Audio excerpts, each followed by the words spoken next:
And geopolitics is a very cold and cruel business. Countries have been sacrificed, territories have been sacrificed consistently in geopolitics if you're not careful. And Donald Trump will have no hesitation.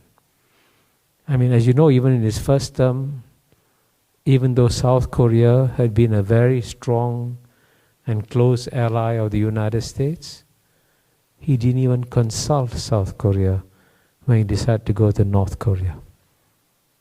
That's the kind of person he is. So that may be an asset. But of course, Donald Trump also poses dangers to China. Because, as you know, his Secretary of State in his first term was Mike Pompeo. And after Mike Pompeo stepped down, I understand he came to Taiwan to give a speech here. And in that speech, he recommended that United States should recognize Taiwan as an independent country. Now, Mike Pompeo is sophisticated enough to understand that that's a declaration of war. I'm surprised he recommended it. But if the United States was to recognize Taiwan as an independent country under Donald Trump, then Taiwan will be at war. So you can see, therefore, Donald Trump, why China may not be too enthusiastic about Donald Trump. Now, in the case of Kamala Harris, clearly she's much more predictable, and you can expect to have a continuation of the policies of the Biden administration towards China. The pressure will be there, but it won't be erratic. It'll be predictable, and China can manage that predictable level of pressure. Kamala will, of course, keep the allies on board. That will be a disadvantage clearly for China. And Kamala, of course, will keep up the pressure on Russia and Ukraine, and she said so in the debate today. So in that sense, she will be just effectively a continuation of Joe Biden, but of course with a lot more energy and drive than Joe Biden had. So you can see from the Chinese point of view, there's no clear preference within Donald Trump and Kamala Harris, and they will live with whoever is elected by the American people. So finally, I see I have about 3-4 minutes left. What should be the wisest thing for Taiwan to do?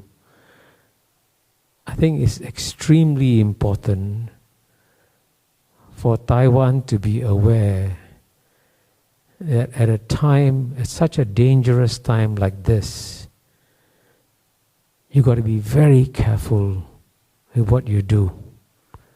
I know that there are people in Taiwan who believe that what will be good for Taiwan is independence of some kind.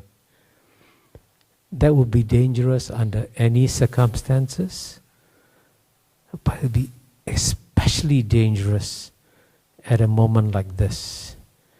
Because if you walk into a room full of gas and you light a spark, you get a major explosion.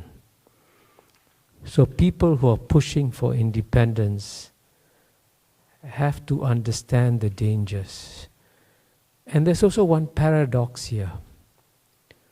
The goal of pushing for independence is to have greater freedom of action, to be able to do more things that you think you can do if you're independent.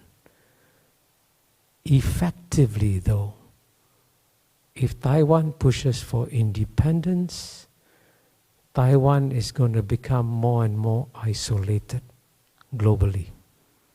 Because right now, one of the great benefits of being a Taiwanese is that you have a passport that is recognized and accepted 150, 160 countries around the world.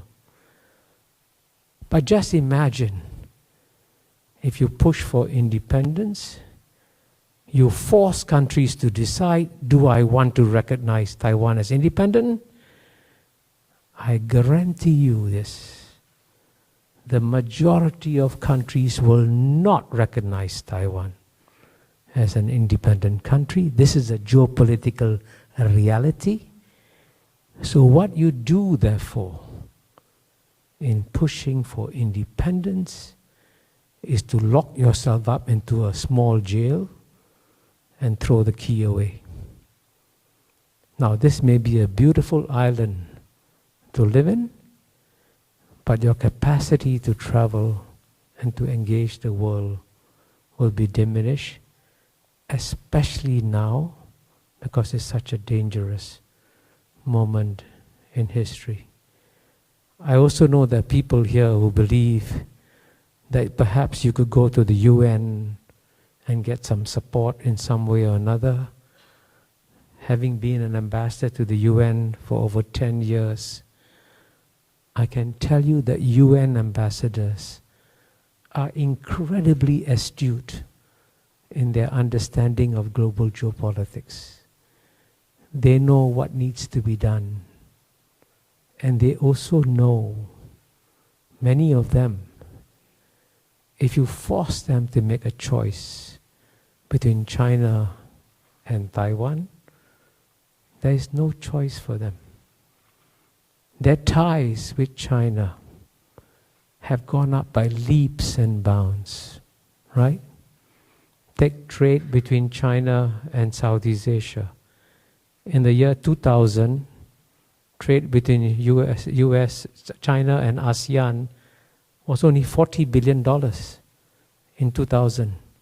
By 2022, it had become $975 billion, almost $1 trillion. Southeast Asian countries cannot sacrifice $1 trillion in trade.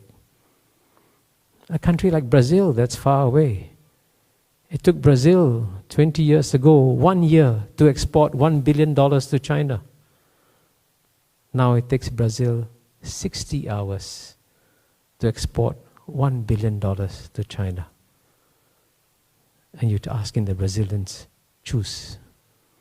So therefore, it's very important if the people of Taiwan want to preserve the peace that they have had, you must understand what a complex, difficult geopolitical environment is arriving your way. Please be extremely alert. Please be extremely careful, because if you're not, the consequences can be very painful.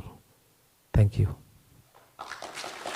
朋友都知道我是很挑剔的，防晒乳我选 KISS 皇家呵护抗光清爽高防晒凝露，因为它有媲美蓝光神盾的抓藻植萃，保护我在阳光下延缓肌肤老化，维持青春弹力，可以防御工作环境里的3C 商品，各种光源对肌肤的伤害，擦起来清爽不黏腻。我特别喜欢它做到海洋友善，365天，天天抗光抗老化，是我的保养日常。你呢？呵护您，呵护全家人，专属你的 KISS Royal Care 抗光清爽高防晒凝露。